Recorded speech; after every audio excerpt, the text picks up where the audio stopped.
Hello, everyone. Welcome. Hope no one's too hot. Got these umbrellas going. Let me get rid of my first note card down. All right. So we're thrilled to be here in Cannes, celebrating a decade of leveraging deep learning to power performance for brands across the industry.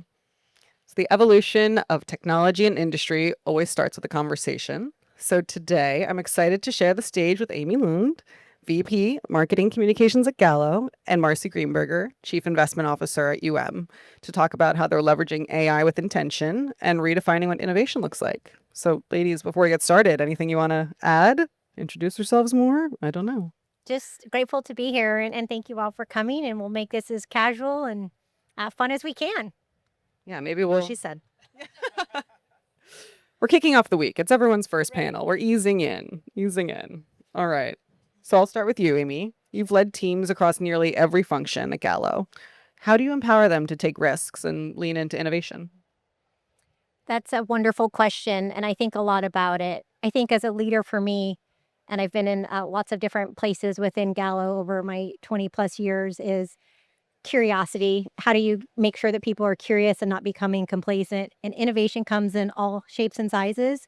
So for me, it's always pushing the boundaries, and I don't care how small or large it is. So we have things like failure parties uh, within my leadership team and roses. So we go around the table every week and say, "What did you fail at?"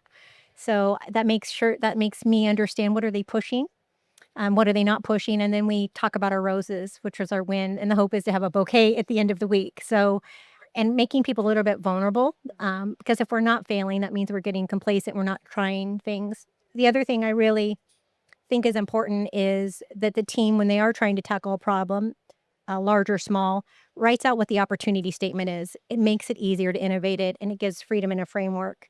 So that is something else that we do is what is your problem statement or your opportunity statement? I also run innovation from brand innovation.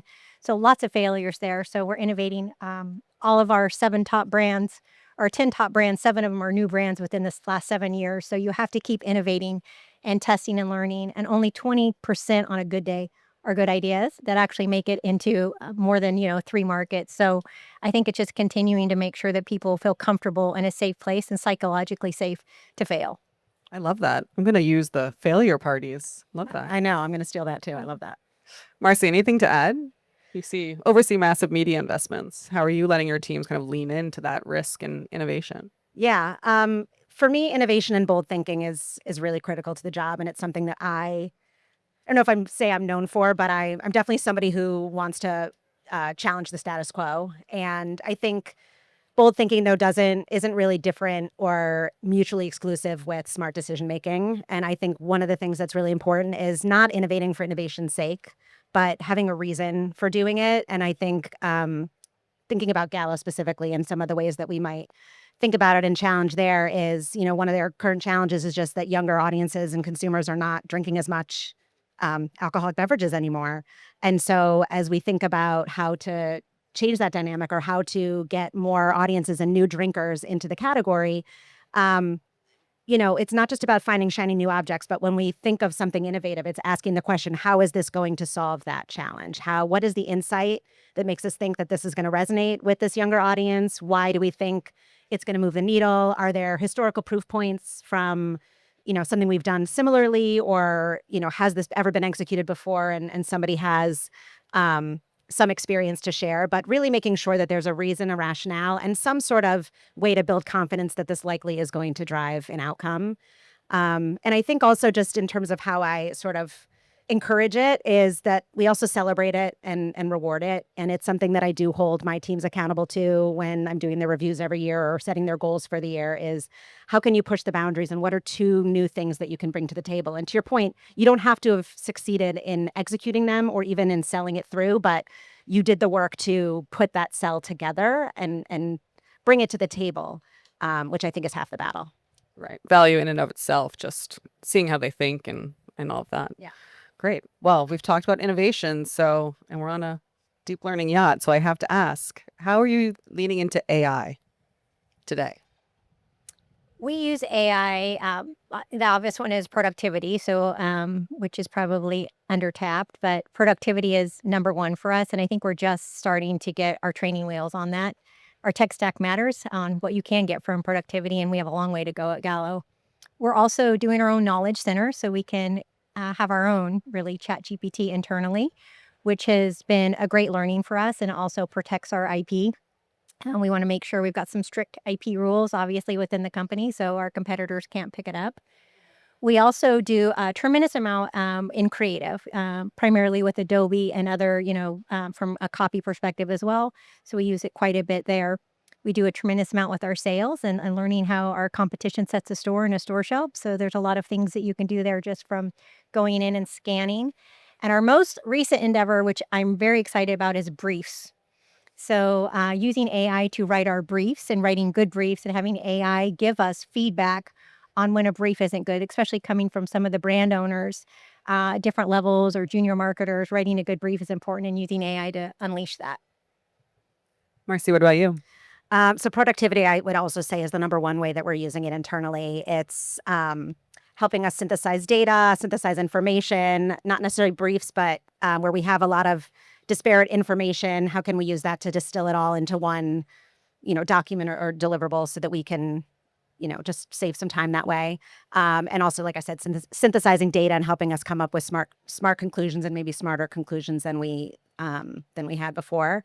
I'm also really excited about a lot of from a media partner standpoint, a lot of the ways that AI is being used for improved targeting. And I think one of the things I'm most excited about is contextual targeting with AI in the CTV space, especially.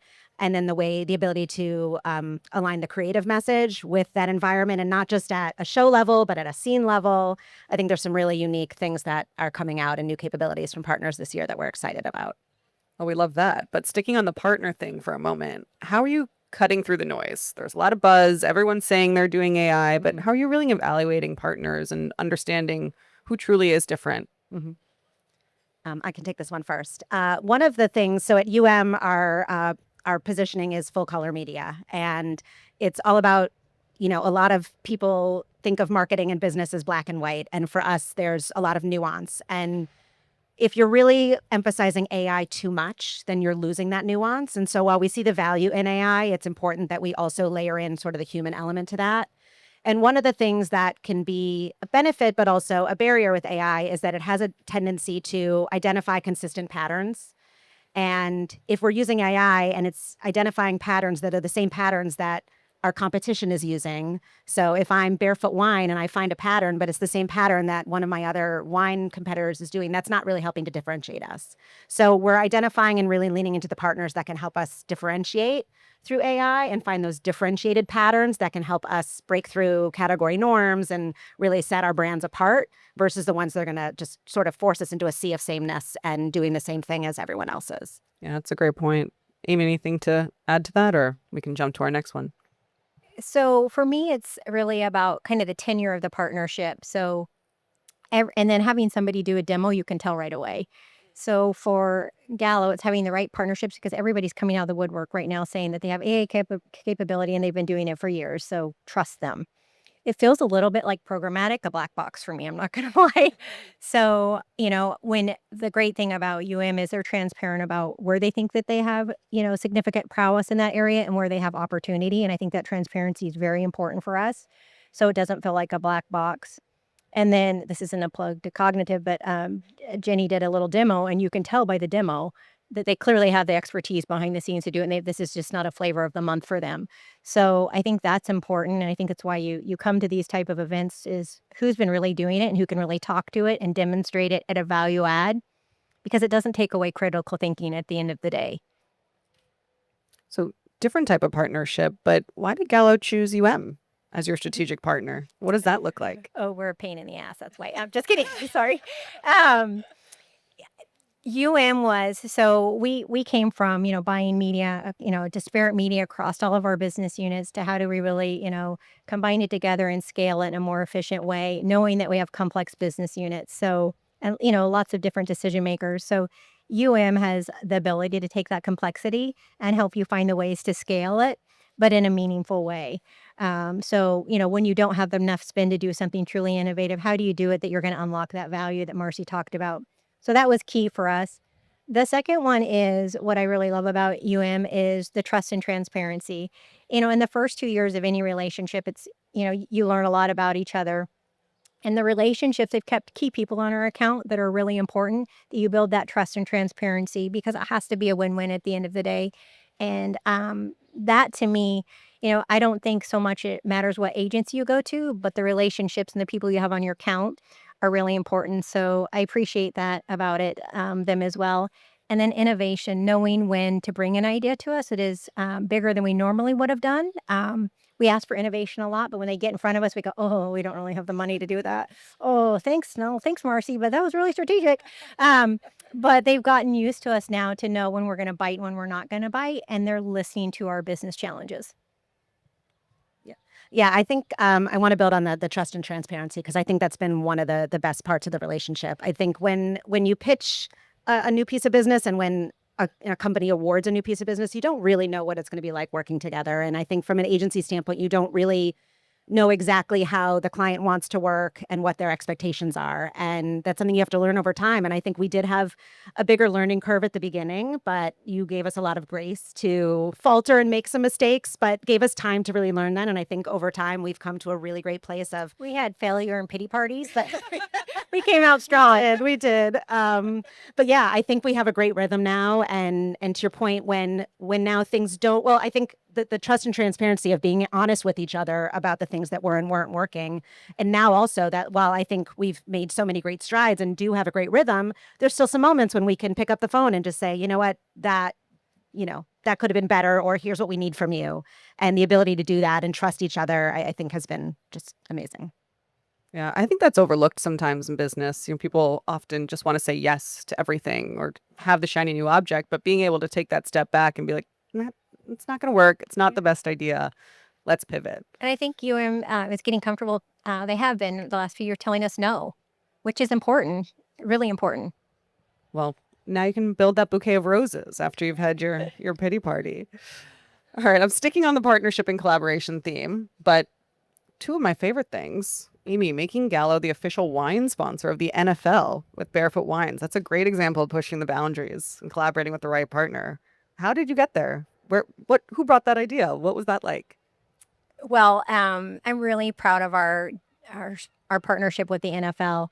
Anheuser-Busch got out of the wine space, and I run basically, think about it as marketing services across all of the different business units. And I knew immediately that their fan base was unparalleled to any other sports sponsorship out there. And if wine was going to continue to be relevant, we needed to show people that it wasn't pretentious and it could be no fuss and we could serve joy. And what a better way to do that through the NFL.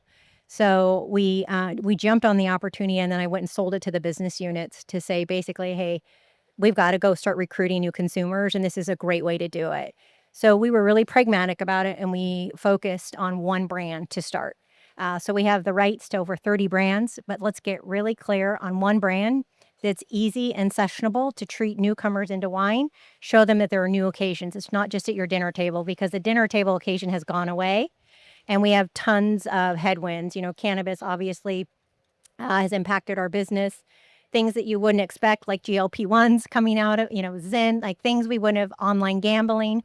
For the younger generation, they're spending a lot of their discretionary spending there. Things that I never probably would have predicted, 3-4 years ago when we started this partnership.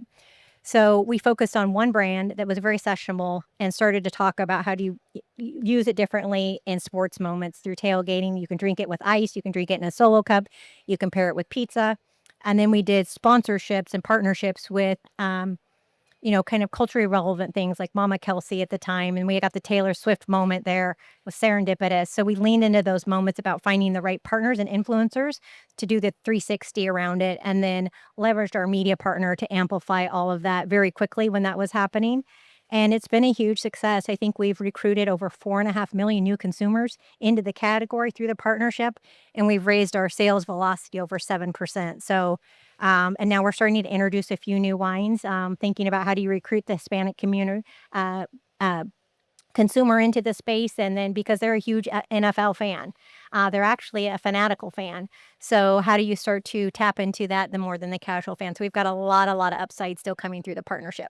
Well, I'm a Buffalo Bills fan, so I don't know if you know Mac Hollins, but he did a Oh my lot of gosh. No, he sponsorships, loves guys. barefoot. I ran into him at a Patow event. His agent was sitting next to me and she's like, I didn't realize you sell barefoot. And I'm like, yeah. And she's like, he FaceTimed me. I kid you not. In the middle of this, and we stepped That's down. And he's like, perfect. I love it. I walk a mile to get my 1 liter and I really love it. And I'm like, okay. Like you can't get it. So And we for get those lots that of team deals, but he really, truly loves barefoot. oh well, for those that don't know, Mac Hollins hates shoes. He calls them like toe prisons or something like that. So he wears them to play football, but like up He walks into he the walks game, no in, shoes. yeah, in the middle of winter in Buffalo, no shoes. So when I saw the sponsorship, I was like, this is the most perfect thing Yeah. ever. He's That's amazing to amazing. work with. I love that. Anything to add to that? Or we can move on to our next one. It's up to you. No, we can move Great. on. All right.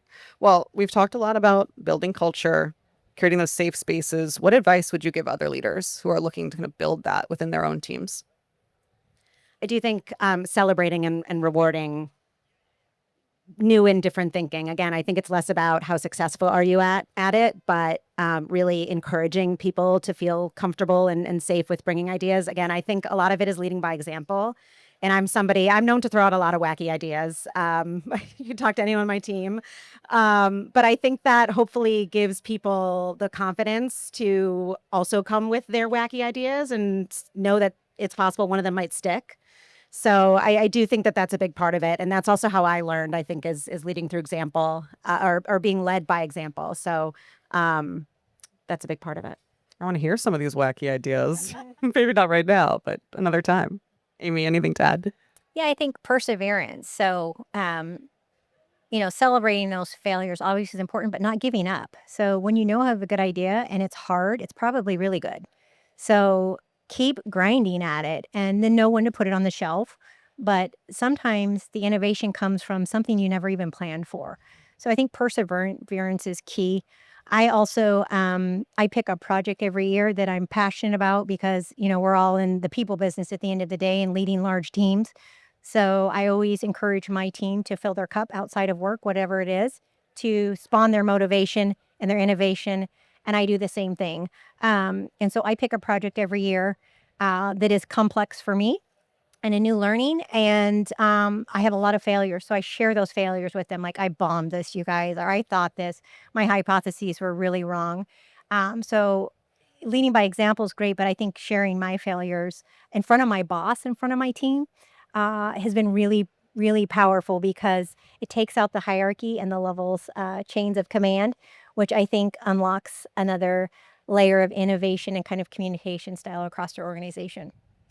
Just building on that. I think it is so important to be open and honest about your failures. And I think that's something also you learn a lot more from your failures than you do from your successes. And it's something like with my team, I mean, not necessarily related to innovation, but whenever the team puts together a wrap report or a mid-campaign report, and they're always focusing only on what worked. They're afraid to show the clients that this didn't work. But if you don't know what didn't work, then how do you know not to repeat it again? And how do you know what to do differently? And so I think it's just, obviously you want success at the end of the day, but it's really important. It takes a lot of courage also to be able to say when something didn't work. That's a great point. You wouldn't think about that in a wrap report. That never really comes through. Are we allowed to ask what the project was for this year, Amy? Oh, yeah. Well, it's been a year-long journey. I was getting, I was energized by this. Is going to sound so nerdy. I was energized by it, and I was getting kind of frustrated with analytics and measurement. So I wanted to make sure we had a first-party data strategy because in alcohol, it's heavily regulated.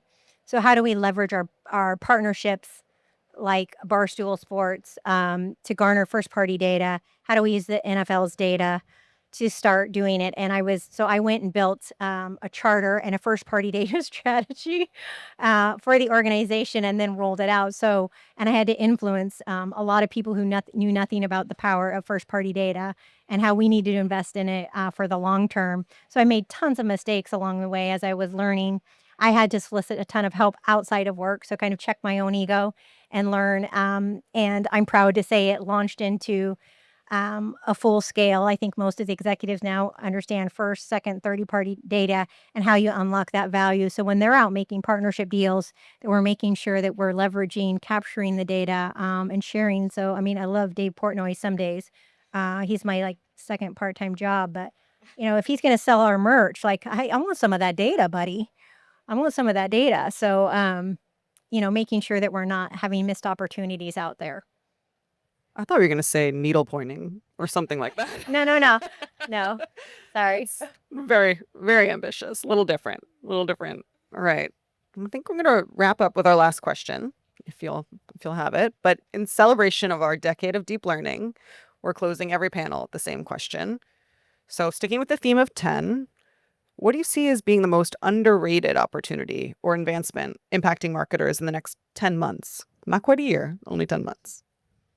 We kind of cheated on this one. We talked about it on the way over here because it's a really hard one to answer. It's really hard. And then I'll let Marcy chime in. I think productivity. I know it's not sexy. It is so untapped, and organizations aren't ready for it. They don't have the internal systems to do it, and they need partners to help them unlock it. They need fundamentally different tech stacks to help them unlock productivity. And a lot of you guys, the executives sitting in these companies and CEOs, are nervous about AI. They're nervous about their IP, and they're nervous that it's going to strip critical thinking.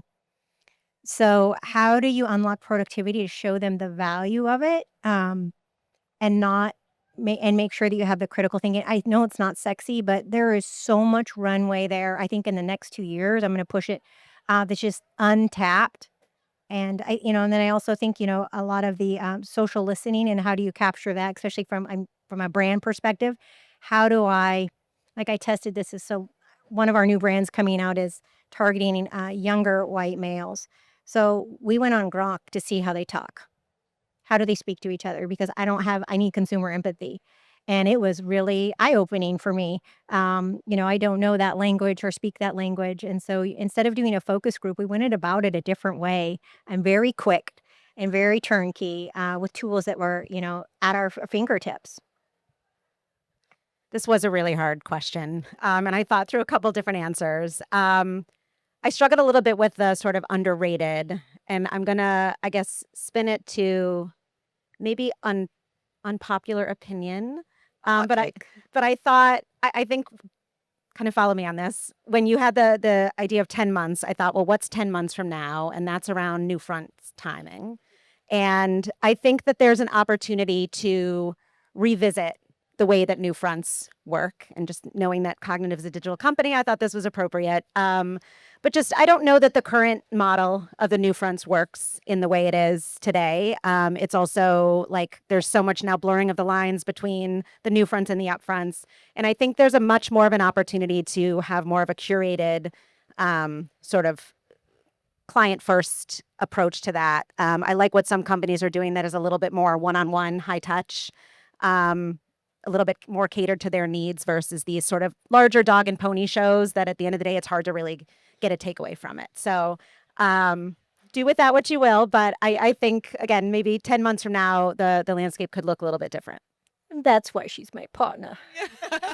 We'll check back in 10 months. We'll see if anything's come to pass. But thank you, ladies, both so much for joining us. And with that, I think we have drinks, food. Join us. Thank you. Thank you all.